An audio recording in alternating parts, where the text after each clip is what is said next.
Hello, everyone. Welcome back to the Speculation Station. I'm your host, Captain Ketter. It has been some time since our last episode, and that has been for several reasons. Uh, Stuff in life, stuff in work going on, and also a little bit of, let's say, depression about the game. So, since the last time we spoke, uh, we have the news that AMG canceled Worlds and then has now brought it back, which uh,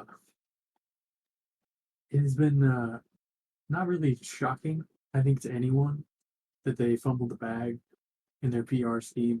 I don't know what all went on, but they have since announced that they are hosting Worlds 2025. Uh, since we haven't talked about it since we've been on, I thought we'd go around and do a little round table. Joining me today is Texas Honey Badger and Bodie as well. Howdy. It's not Texas Honey Badger anymore. He's moved. He's out. I don't want to dox his location if he doesn't want to change his name. Maybe he'll just stick it Oh out. no, I'm a West Coast boy now. I'm out in LA, pursuing my acting career. I've got a few gigs lined up for sitcoms, so you might be seeing my ugly face on the TV. No, I'm just kidding. All that's complete bullshit. But I did move to LA, so out here, California Honey Badger doesn't have the same ring, so I'll always be a Texas boy. I still wear boots to work. All right. Well, yeah, so we're going to go around the room and talk about our reactions. We'll go ahead and start with you, Texas Honey Badger. What are your reactions to Worlds being back? Well, Worlds being back, a positive. I mean, I saw how, for lack of a better word, devastated people were that it went away, and I didn't like seeing so many people so upset. I do think since it's an open Worlds, it doesn't have the same flair to it. I think winning a ticket people to go to Worlds. So, um, yeah, I'm glad that everybody can participate in what we now know will be the last one or two worlds officially. So in that aspect, I'm glad that it's open, but I think the attendance will be down due to that and some other factors. The game officially being uh, sunsetted and all of that stuff. But Drew, it's supposed to mean that it's a more inclusive format. Yeah, absolutely. What could go wrong? No, I'm just kidding. Uh, I I think that I don't know with the way the GTs were structured and everything. I don't think they're going for inclusivity, regardless of what they say. Yeah, I mean, I basically share the exact same opinions. I'm still going to try and go to Worlds. I'm excited for it. But the only reason that I went to Worlds this year was because I won an invite. Like I would not have even thought about going if I hadn't. And I think it's the same for a lot of people. Even at LSO, I know that we kind of capped out the event, but last year people traveled from as far as Canada, if I remember correctly, and there was some people traveling this year, but it wasn't nearly to the same degree. And a lot of that, I think, is just because there wasn't an invite on the line. Um, I'm not sure how I feel about the heat system yet. It's going to be kind of weird. I never played in a tournament that functions in that way before across any of the games that I've played. But I mean, I'm sure it'll be fun, and mainly I'm just excited to see all of the people that I met this year. Not really say goodbye. I'm going to keep going to the unofficial worlds if we have them, but it's more for the social aspect than really trying to be competitive with it. Yeah, we have had a wild time this year with recording this podcast. Starting off with two episodes of just talking up worlds and then going through the emotional roller coaster of, is worlds never happening again? Are we just going to have these GTs? And then getting the announcement that worlds is happening. And then also Armada is canceled. So the emotional roller coaster that Armada players have had this year has been pretty extreme. And I guess this podcast in perpetuity is going to be an example of that. But I also think that the ticket system was a really good way to get people out, get people playing, and without that, going to the open invite system, which, although I do think I think it personally, it's going to bring in more people. I think the ticket system was much better on the community level, and it allowed people to get out and come together and have competitive games. I do think that the ticket system was a little bit overblown because it seemed every tournament that I went to, the ticket was always on the line and the fun factor kind of died away. The competitive factor was like front and center in each one. So I think maybe they got feedback from that and then threw it to the other end of the spectrum. Which, if it's the last Worlds that they're going to host, then so be it. Like, it's not a great way to go out, but it's okay, I guess. I am looking forward to Worlds nonetheless, and I think the heat system is going to be kind of fun, because you're going to be playing one day, and if you don't make it in, then you can still hang out. But you get to go and actually compete. So instead of having the weird last chance qualifier, right? Which, in my opinion, is kind of weird. I think I'd rather see the heat system and then maybe a few guaranteed players that get in. Maybe if you win a GT or if you place top two. I don't think that they're going to retroactively change anything, but I think that's what I would do. So now that we've all said our piece about what we think about the new Worlds format and Armada being canceled, there is a little bit of news that we heard today. It was released by Command Stack. Ken from Command Stack went around to Gen Con and ran into Wilshick, and they were talking about the Atomic Mass games, portfolio of games, and Armada came up, and I guess Wilshick had alluded to the fact that we should be expecting something in the works coming out in October as a nice little send-off for the Armada community. So just wanted to put that little plug in there in case someone's listening and they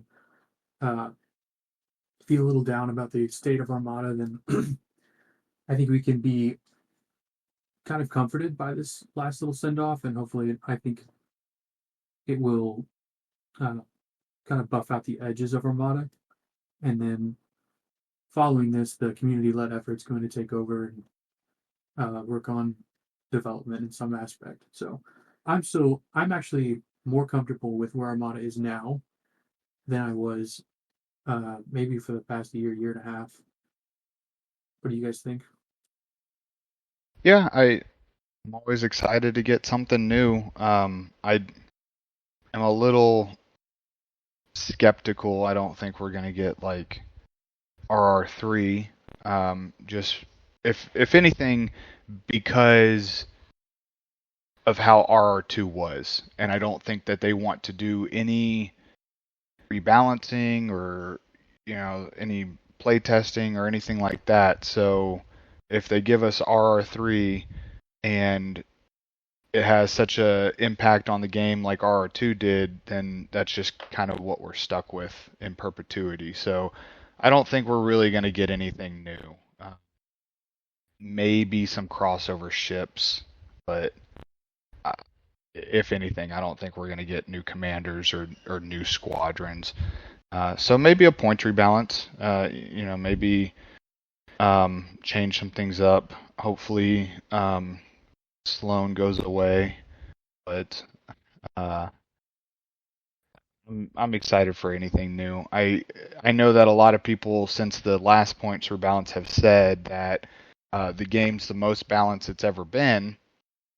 And so if this is really their kind of sunset gift to us, I don't think I want it to be too big. I don't think I want it to shake things up too much. Just because there's not enough light at the end of the tunnel for that pendulum to swing back and to balance out.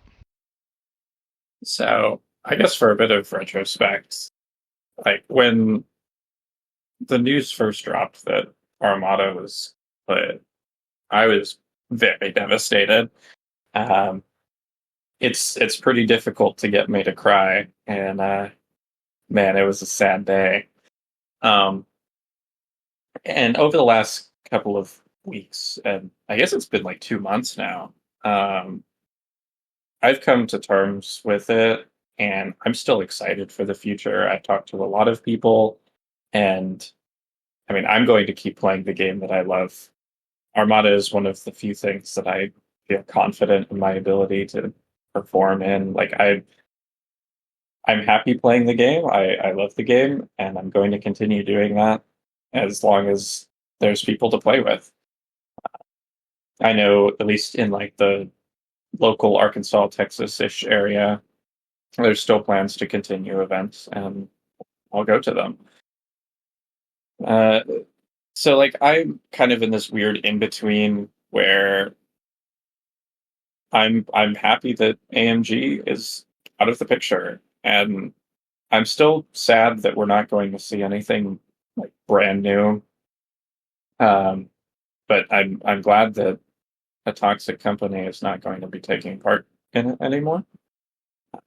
And I'm happy that we're going to have some community-led efforts carving a path forward.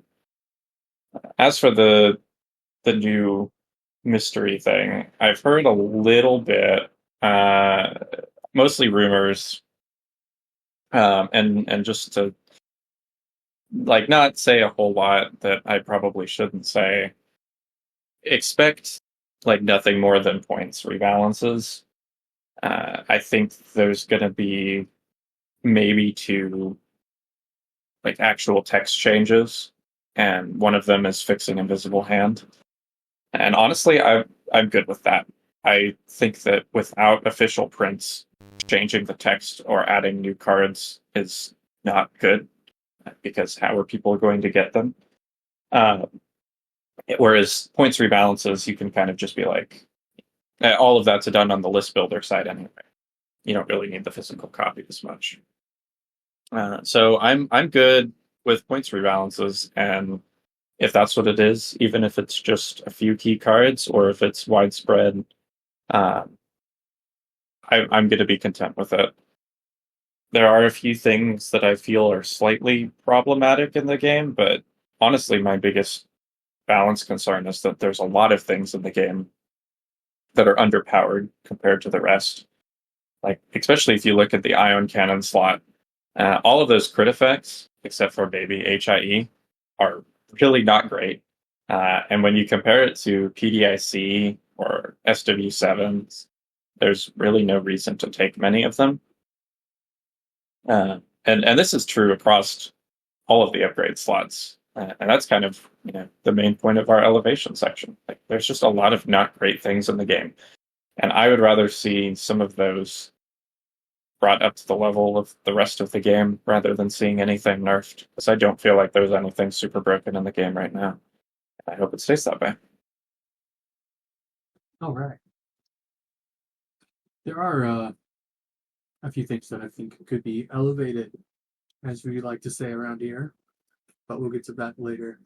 Now that we've talked a little bit about this little surprise news we got, thanks again to the Command Stack guys for releasing that info and interviewing Wilshire again. But we're going to go over to our experience at LSO, and I'm going to hand the reins over to Honey Badger here. He's going to interview Bodie and myself about our experience at LSO. Alrighty, yeah. So tell me about LSO. No, just kidding. Ask me questions. Right. I didn't get to attend LSO this year, unfortunately. Last year was the only time I've attended, and I got my Worlds invite for a top four finish. And actually, coincidentally, it's funny. None of the top four from LSO returned to this LSO. Myself and Kaloran both moved away from Texas, and the two that traveled, one from I think Utah and one from Canada, neither of them returned to play again, and so it was a lot of fresh faces on the field. I wish I could have been there, but um, yeah, we've got Bodie was in the top four, and Josh was judging. So I'd love to hear more about that. We'll start with you, Josh. How was your experience judging, and uh, have you ever judged an event like that before? And what were kind of some of the things that you were looking forward to leading up to it? All right. So my prior experience judging takes me back to my undergraduate years as a college lad. I uh, I was an intramural rep for a couple of years at my university, and I think that was a really good time. But it was a little bit different from judging Armada because in Armada you have maybe a few minutes to look up answers or consider uh, the table, the game state. Um, when I was roughing the intramural sports, a lot of times the calls had to be made immediately, and that led to a little bit of maybe not anxiety, but there were a few misfires, I think, in my history of being a ref. But I'm happy to say that at LSO I didn't have any, like, there were no bad calls made, which I was kind of happy about. Um, I was able to remember most of the rules interactions, and then whenever there was an interaction that needed to be looked up, I had plenty of time to make the call. A couple interesting interactions that I came across that I was not informed about prior. Let's see. The first one was proximity mines. So in the objective minefields, those are objective tokens, so those can be placed according to the objective rules. But proximity mines themselves, when they're placed, even based on if it's Matt Martin, if it's that card, they always have to be placed beyond distance one of each other, which I had not realized before. So that was a neat little uh, card interaction. Let's see. Was there a second one? I wasn't really surprised by another one, but another interaction I noticed was that it appears that the squadron tokens that people use for their squadrons are I don't have any myself. I haven't used them, but I was judging one game where someone was using squadron tokens, and the squadron token itself is a little bit smaller than the squadron base.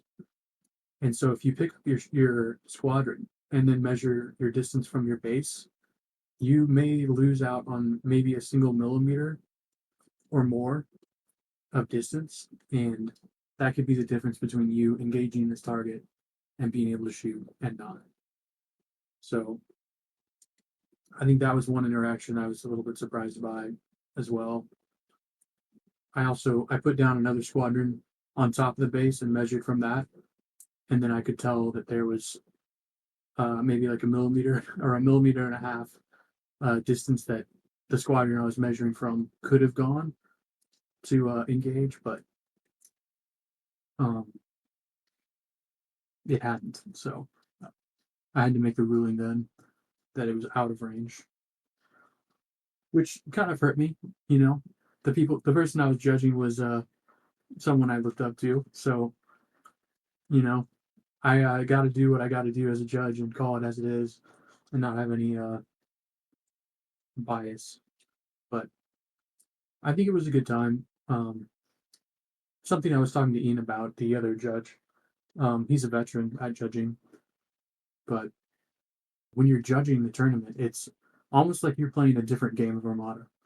Because while everyone else is rolling dice and trying to maneuver and playing their dials, you're being hit left and right with rules interactions and niche rules that you have to try to remember.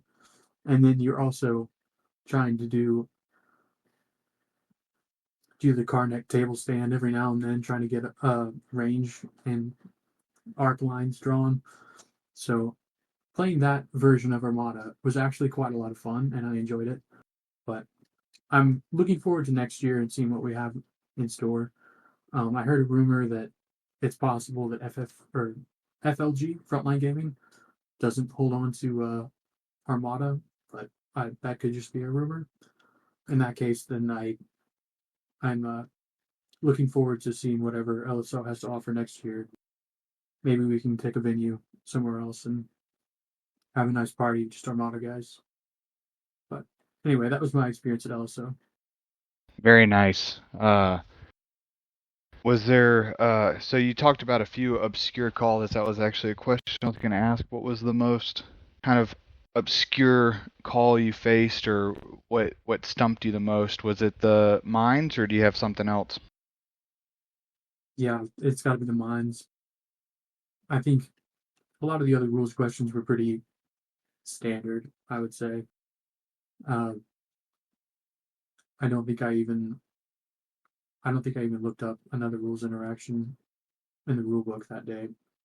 But the mines one kind of threw me for a loop because I've always played with Matt Martin, or against him rather, and people sometimes will stack up those proximity mines on an obstacle, and then the idea, or like the perfect combination, is then to use Ezra to sling that into someone's path.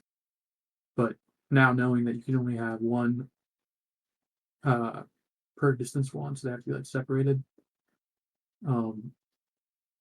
that seems a little less likely to happen. Yeah, I've actually seen that before.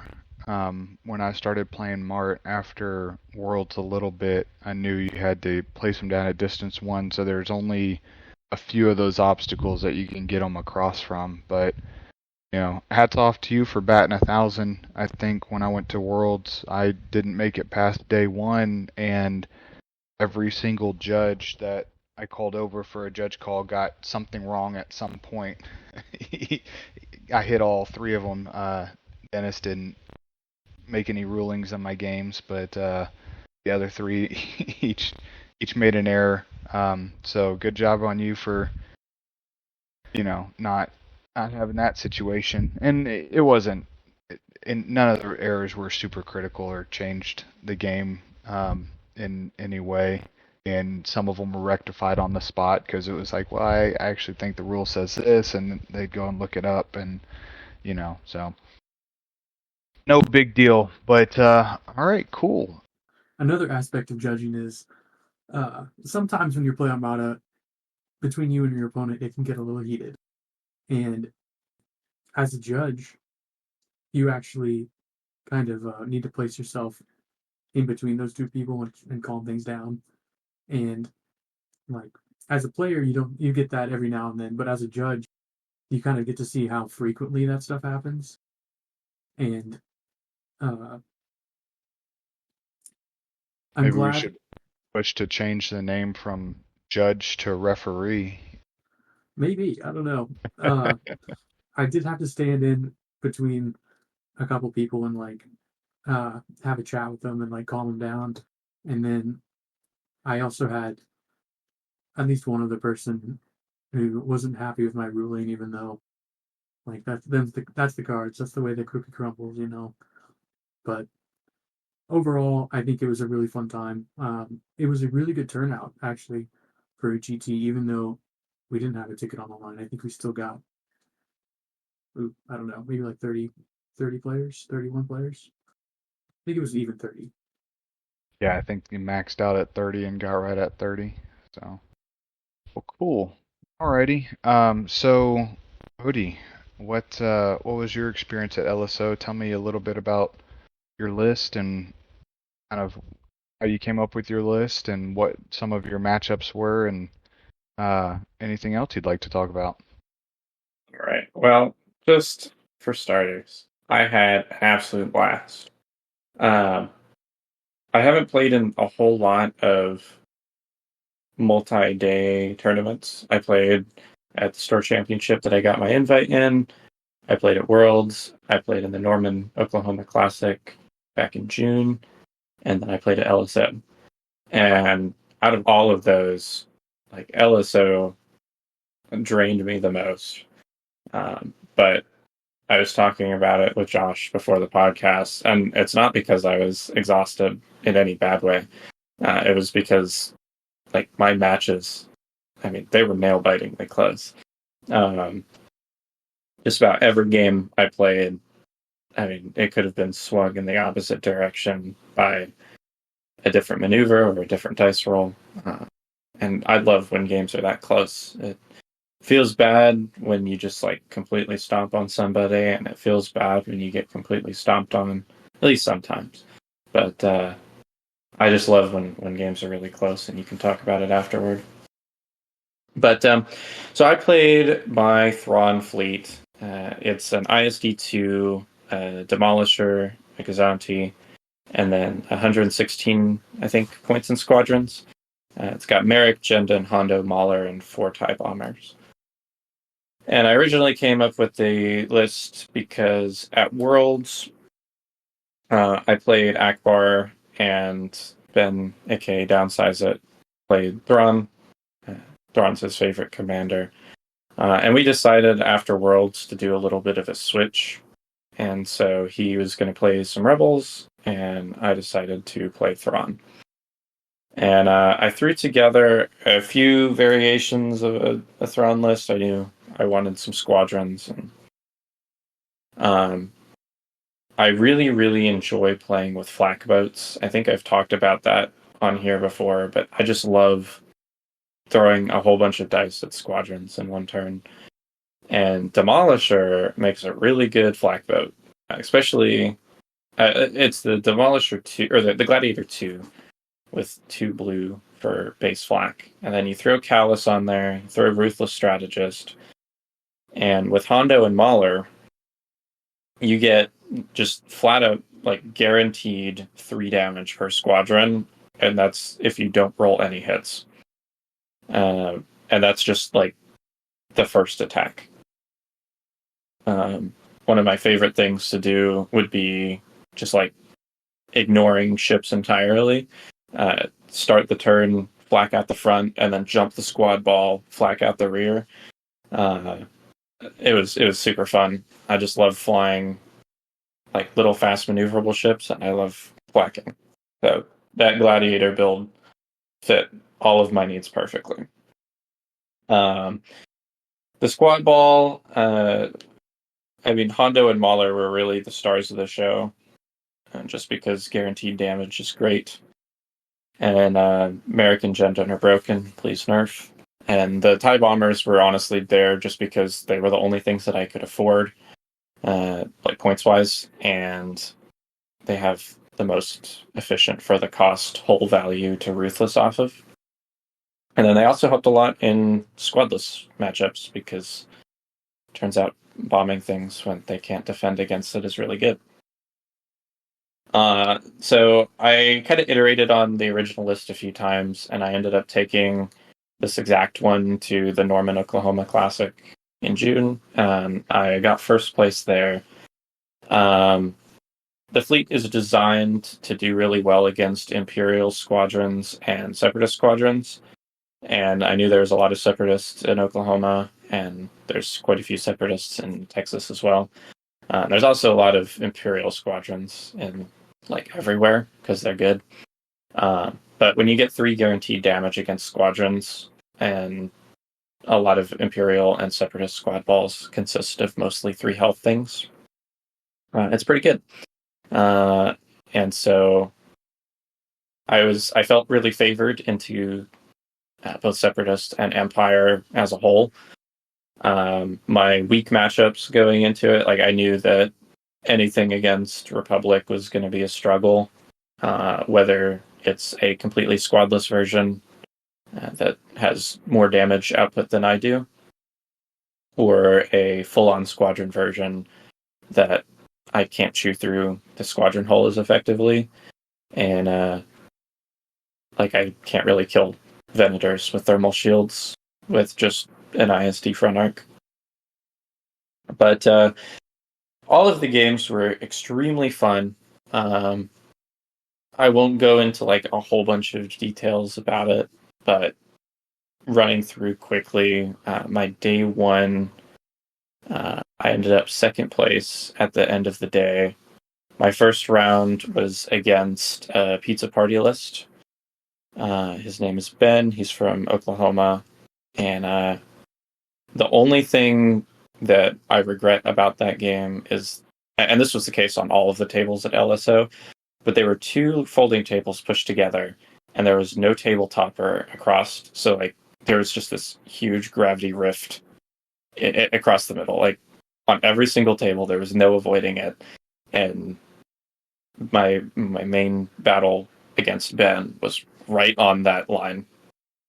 And so it's very well possible that his ships that I killed could have been able to escape. I got extremely lucky at the very end. Everything had to go right, from dice rolls to crits that got pulled, that I was able to take out his third Vic. And I believe it ended up as a 9 for me. And then going into round 2, I was feeling confident, and I got paired up against Andy or Arkwelder. And I knew that it was going to be a struggle. We roomed together, and we talked about things a little bit beforehand, and we were just we're just going to have 6-5s if we play. And that's what happened on day one. I did not want to engage his Bale 134 ball, and so I deployed in a way that I could either turn in and engage or run away, and I opted for the runaway option. And as soon as I turned my ISD away, he jumped his Venator up to speed 3 and chased me down. No ships died except the Gladiator. It kind of got caught. It would have been able to escape, but I had to activate the ISD first to move it out of the way. So the Gladiator went down, and then all of the squadrons died. I don't think I fired a single shot at his ships. Even with the ISD and my Gazanti, I was just flacking all the way.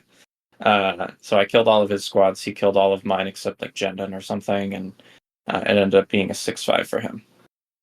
An extremely bloody one, and a perfect way to go into lunch. But after coming back, I played against a fellow podcast guest. It's Chris, right? Rogue Commander?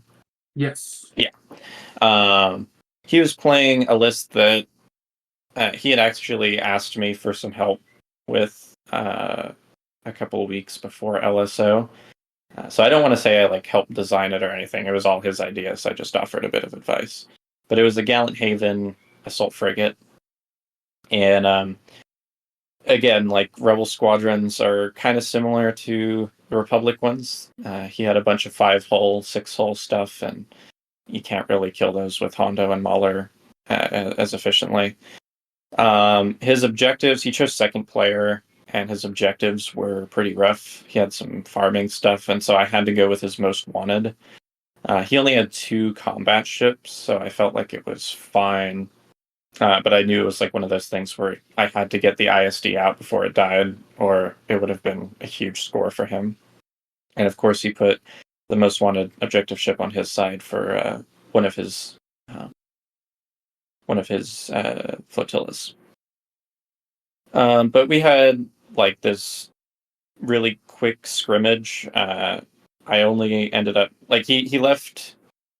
I believe it was Dash Rendar to guard his CR-90 and his flotillas from my bombers, and so I just went in and sniped that out of the way, and then almost killed his CR-90 ran away on 1 health, and I took out one of his flotillas.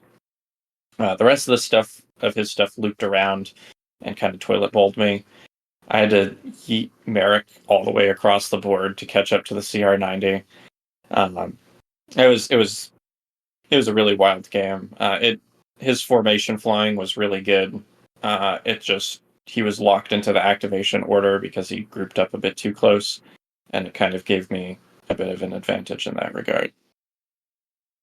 And then going into we actually went to time on that round, and then going into round 4, I didn't have time to look at the scores at all, which is usually something that I like to do and kind of gauge how much I need to win by.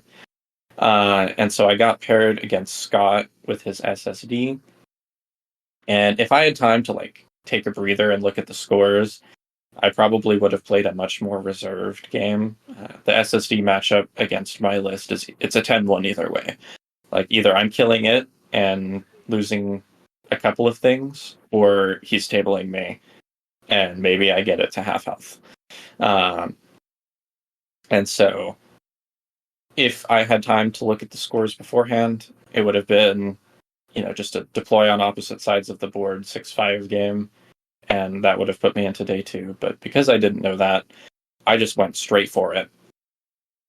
And I was like shaking the whole time. I was really nervous, but we had a fun game, and it all came down to the fact that I was able to blap the SSD off.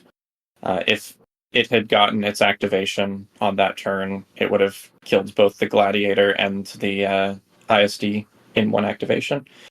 But because I was first player, I was able to take out both. And I got a 10 in that, which put me at second place going into day 2. And the day 2 was definitely interesting as well. Another podcast talked about the spread. We had 2 of each faction, which was awesome. It was all like different fleets too. You can go and listen to the Armada podcast. They kind of gave that breakdown a lot more concisely than I could. But my first round was against Terran, and she had a trench list, which is awesome. Represent trench. He's going to be the best commander in the game one day. Don't hold me to that. But yeah, her list was really fun. She had a whole bunch of hyena bombers, and it was really funny because like both of us had 2 non-heavy squadrons, and then like everything else was heavy. And so we were just like trying to leave the engagement bubble and go and bomb. The only reason that I scored as well as I did in that game is because we were playing her planetary ion cannon, and she tried to turn her munificent in, like in front of her ion cannon targeting beacon thing. But it put her in a path that just went right in front of my ISD. I ended up catching it in a ram that I was able to keep it there and just blast it through thermal shields. The Patriot Fist almost took out the ISD, but it managed to run away with a few hull remaining. And then going into round 2, I played against Aaand, and I love Aaland's list. It's super fun. It's like this Yularen thing with a Vic, an Acclimator, and a Pelta. And it's like this Rube Goldberg machine that uses flight controllers to move squadrons around. And the way that he plays it is beautiful. Like, he has all of his maneuvers down. He knows exactly where to place his squadrons. And it's so fun to play against and so fun to watch. And we had played twice, both day 1 and day 2 in the Norman, Oklahoma Classic. He chose second player in both of those games, and I was able to flip his precision strike for like an insane value on my end. He knew to pick first against me in LSO, and he chose my hyperspace assault. I could not play that objective against him because as soon as I drop in my Gladiator, it just gets blapped by his arcs, and I can't really engage his squad ball because most of my anti-squadron force is in the Gladiator. So, unfortunately, we just had a run around the field non-game because I was second player. It ended with a 6. And then I had the most awkward wait where I knew that round 3 Alan and I had been tied. We were both sitting at 15 points, I believe. And so there was a 50% chance that between the two of us, one of us was going to play Andy, and one of us was going to play against Ben, who had the Superstar Destroyer. And I felt fine into the Superstar Destroyer. I don't know how I should have felt because I didn't know what the SSD list was, but I felt like I could take it out. I did not want to fly against Andy again, and of course that's what I got paired against. And this time I decided to just play more aggressive. I'm going to go for it, and it came down to on turn 2. I was looking at my maneuver options. I had jumped my ISD up to 3 at one point. He jumped his Venator up to 3. We were going to nose to nose it. And I had the option to make a maneuver that would have given me a double arc, and it would have kept him locked in, and I would have been able to kill the Venator from there. And the only reason that I didn't take that maneuver is, I was looking at it for a long time. There's a chance it rammed my Gladiator, and I couldn't really tell. But the biggest reason, the deciding factor, was that it would have overlapped my only unactivated squadron, which was a TIE bomber, because I had forgot to grab my Infested Fields token on the first turn. And I was like, well, I can't overlap my squadron because I need to go grab that token. And so that's why I decided not to make a maneuver, and it ended up costing me the game. It was still super stressful, and it was super fun. We had a lot of crazy dice rolls. His Venator escaped on 2. It barely managed to sneak out the side with a Bale Nav dial, which I'm honestly surprised even happened. We were nose to nose for 3 turns. And it would have rammed his Mercy Mission ship, so if I had had 1 more damage on it, I would have been able to take it out. I mean, there's just so many things that could have completely flipped that game. But Andy played excellently. We were laughing the whole time.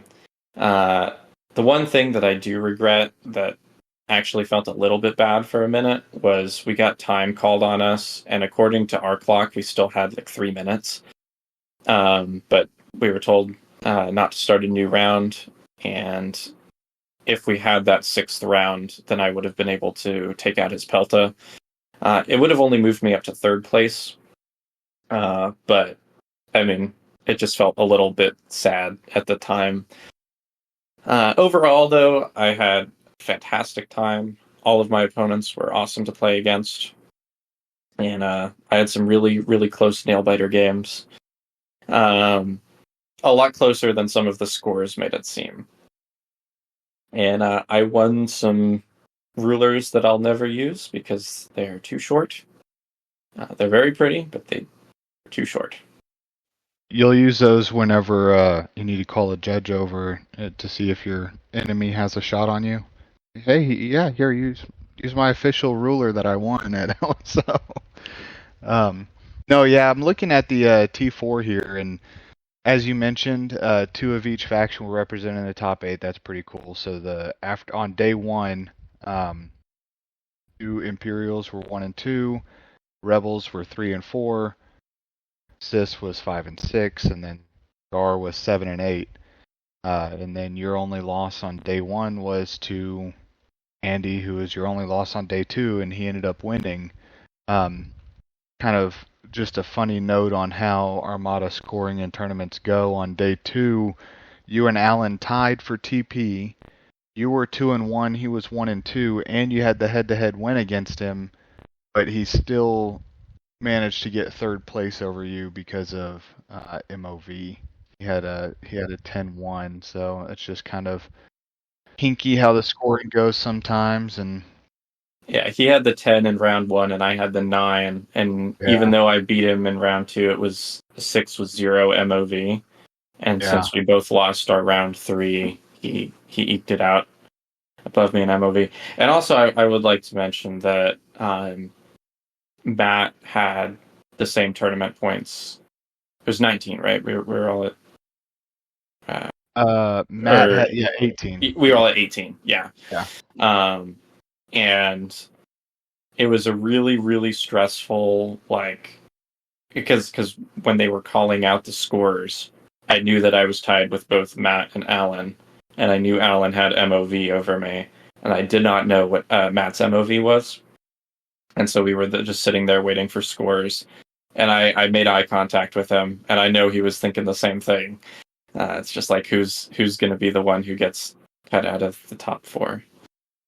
Yeah, and I do kind of wish, like, we all know how, and we can talk about scoring ad nauseum, but I do wish that they would take the MOV into consideration with pairings. So, for instance, at the end of round one on day two, or I'm sorry, at the end of round two on day two, you and Alan were both tied at 15 tournament points.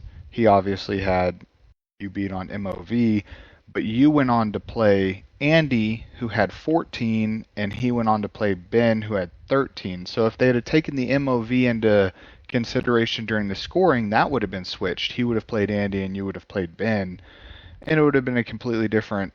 Well, maybe the outcome could have been completely different. He lost 8-3 to Ben. You lost 8-3 to Andy, and so they both jumped both of you, and y'all went from tied to first to third and fourth. Yeah, I know other games, like specifically in the TCG area, they will score, like they'll take into account. There's not really an MOV, but like the win, the people that you played against The schedule. Yeah. Um, at least to my knowledge, I'm not a super expert in that, but Well, cool. Sounds like a fun tournament. I had the same ending on day one. Last year, I played against Scott and his SSD, and I didn't want any part of it, and so we just corner deployed, and it was the fastest 6500 game I've ever played. And unfortunately, it was on stream. I got a 10 my first round, a 10 my second round, a 6 my third round, so I knew I definitely made day two, because the 6 on my third round was a 0-0 MOV also. We kind of toilet bowled. It was against Simon from Canada. And then I played against Scott, and I was like, I don't know how to fight against an SSD. So I deployed in the corner, and he deployed on the corner, and we were top table, so we were on stream. And then about 7.5 minutes later, I left and went to the pool because our game was over. Yeah, I've been to LSO 2 times, and I've still never gotten to that pool. I went both days because I had that quick round 4 on day 1, and then we had a drop on day 2, so I ended up having a bye on day 2. I went both times. So if FLG doesn't reserve a spot for us next year, then we can just have our Armada tournament in the pool. I'll have home field advantage. All right. Well, I guess that wraps up our interviews. Is there anything else you want to ask? I think that pretty much covers it. Again, I wish I could have gone, but it was the Saturday before we were moving out here to sunny California, and my wife would have not been too happy because we still had a lot of packing we needed to do. So, oh well. All right. Well, that brings us to the final section of the podcast, which is the elevation section. All right. So in this elevation section, I'll go ahead and start us off. My elevation for this week is 3D printed ships. So now that we are free from the bonds of AMG after this year, I would love to see more 3D printed ships, more artistic capabilities out on the table, and I'd love to see new ship designs out there. So I think it should be tournament legal currently for people to bring 3D printed ships and then just swap out the ship as long as you have the cardboard, and then you can run it. I think that's should be totally legal in my opinion. Yeah, I've seen plenty of non-official ships run at tournaments. Different kind of looking SSDs, different CIS ships. I don't see a problem with that at all. Even squadrons, people put kind of like squadrons and things on their Gazanti bases and stuff like that, and that's using the already in-game stuff, but it's still a modification. I think it's cool to have different 3D printed stuff and more customization. To me, it's no different than painting the ship. Yeah, so there was a period of time up until very recently where I was like, I am perfectly okay if my opponents have 3D printed or unofficial product, but I wanted like the official stuff. Now we're in a world where that's not possible, and I think that's honestly fine. I will always kind of be a purist for myself, and if I have the ability to get an official product, I will. Um, but I started playing Republic Anakin. Of course, he's Republic, but I started playing Anakin recently, and I need 5 C70s for that, and I only own 4. And so, rather than buying an entire new starter set, I decided to leave those for new players. And I went online, and there's a guy on Etsy who like makes custom bases. So I bought a C70 base, and then I had one of my friends print out a resin Architons. And so my one red dice C70 is going to be a Republic Architons because they never gave us one officially. Um, but yeah, I'm definitely excited to see more 3D print stuff. I have a bit of a different elevation thing. It's more just a shout out of a conversation I had on the Discord this morning. I was talking to Simon, and he suggested having a similar objective system to Legion. That being, there would be 3 kind of decks where you present.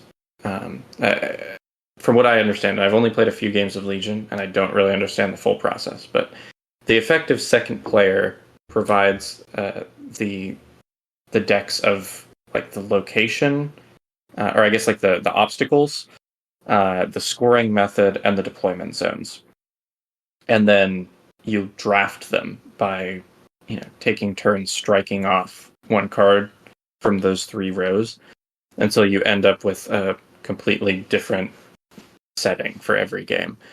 And the one thing that in Armada has kind of been getting stale for me is the objectives. I feel like there's 2 objectives in each color. You've got like most wanted, advanced gunnery, contested outpost,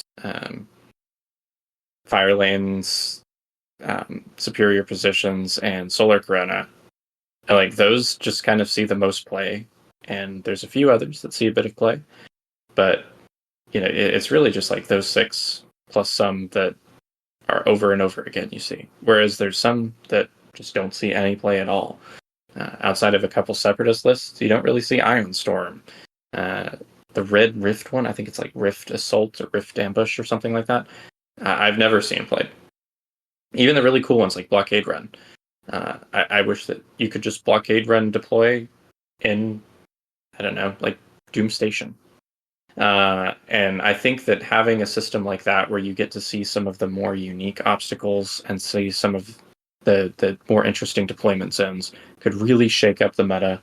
And I think it would make it so that you don't like, so if there's like a deployment zone where you're actually closer, that could give black dice ships a better chance. Or a deployment zone where you're really far away. The onagers would love that. And so it would make it so that there's an environment for every ship to really shine. I really like that idea, and I do think that's something Armada is missing out on is some diversity when it comes to the scene. I don't know, diversity when it comes to the atmosphere and the environment you play in. Seems like it's mostly the same. I do think if development continued, they would add in stuff like that, like more new obstacles, like they did for each of the other expansions. But something I've often thought about is like having an objective where there's like a derelict mega ship or something similar to like an SSD that is out of commission from a previous battle or something. You have to go in and salvage something from it, and then you have to leave or something, escape with the intel. I think that'd be cool. You could also do that with like a derelict space station. That's anyway. I guess you can kind of uh what is it, role play that with Doom Station, but it'd be nice if it was its own objective where there's something new. Yeah, I think it'd be cool if uh, people were forced to play more objectives. So, for instance, you have to bring a different suite of objectives to every round of the tournament. So, your first round, you pick your 3 objectives you want to play, and if you're first player and you don't get to play any of those 3 objectives, then oh well, you can't bring them to the next round. And so if it's a 4-round tournament, you're bringing 12 different objectives, and I think that would kind of force some of these less played objectives and add a different element to the game, a different level of objective strategy, fleet building to be more diverse and flexible, and you also have to have kind of a meta plan for your different opponents, different fleets. You know, if you're facing a squadless list and you have some bombers, you can go ahead and throw P-Strike in there and burn it. But if your first matchup is against bombers, you'll probably save Precision Strike for later on. So I think that would kind of add a different element and style and give more playability to these lesser played objectives. Sounds like a really good idea for a local tournament, just to try it out. I think I might implement that. Yeah. And that actually kind of plays into the elevation I have for this episode is changing the way the bid system works. I think bids should be capped, maybe at 10 points. So you can't. I don't like lists that are trick ponies, so to speak, are designed to do one thing. They have to go first or they have to go second, and so they have a 26-point bid. I think lists should be more flexible than that. They should be more well-rounded, and the games should be more well-rounded. I think that creates these other kind of lists that people don't like to face, you know, like Armhawks and stuff like that, negative player experience, whatever the case may be. Moralo is another one. But if you cap hitting at 10, if you have a 10-point bid, you'll still probably win a good chunk of your games, but other people might bid for the cap too. And so if you have like a 15-point bid and somebody has an 11-point bid, you go to dice and decide who's first player and second player.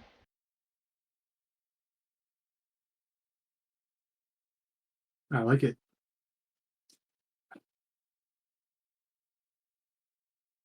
I do think that's actually a really good idea because then, like you said, it'll take away the incentive that people have to just build super farmy lists.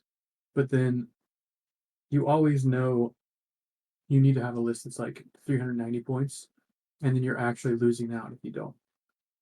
So I think that is a pretty cool mechanic to add into the game. Thank you. My current iteration of Pizza Party has a 12-point bid, so it would have me throw in a couple more upgrades in there. I don't know. As someone who has brought like a 17-point bid before, I feel like it's just it's such a niche thing to do.